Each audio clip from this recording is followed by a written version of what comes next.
The temptation of Jesus. Then Jesus was led by the Spirit into the desert to be tempted by the devil. After fasting 40 days and 40 nights, he was hungry.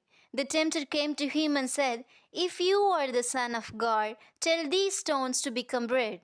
Jesus answered, "It is written, man does not live on bread alone, but on every word that comes from the mouth of God."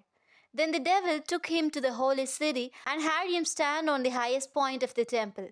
"If you are the Son of God," he said, "throw yourself down, for it is written, He will command His angels concerning you, and they will lift you up in their hands, so that you will not strike your foot against a stone." Jesus answered him, "It is also written, Do not put the Lord your God to the test."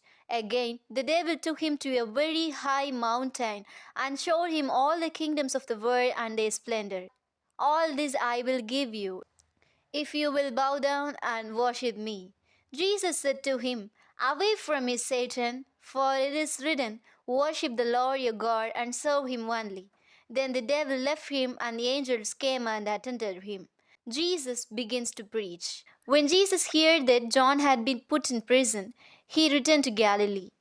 Leaving Nazareth, he went and lived in Capernaum, which was by the lake in the area of Zebulun and Naphtali, to fulfill what was said through the prophet Isaiah.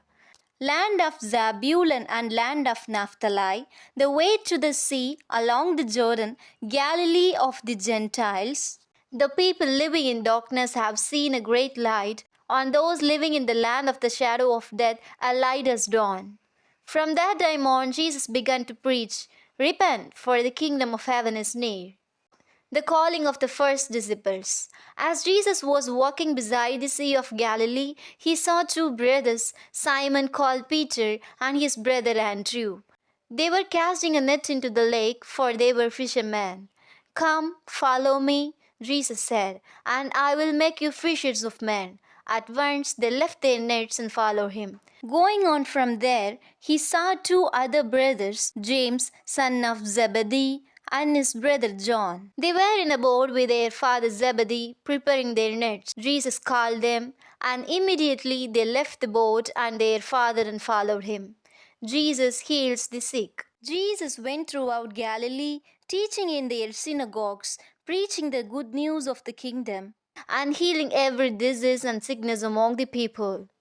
News about him spread all over Syria, and people brought to him all who were ill with various diseases, those suffering severe pain, the demon-possessed, those having seizures, and the paralyzed, and he healed them. Large crowds from Galilee, the Decapolis, Jerusalem, Judea, and the region across the Jordan followed him.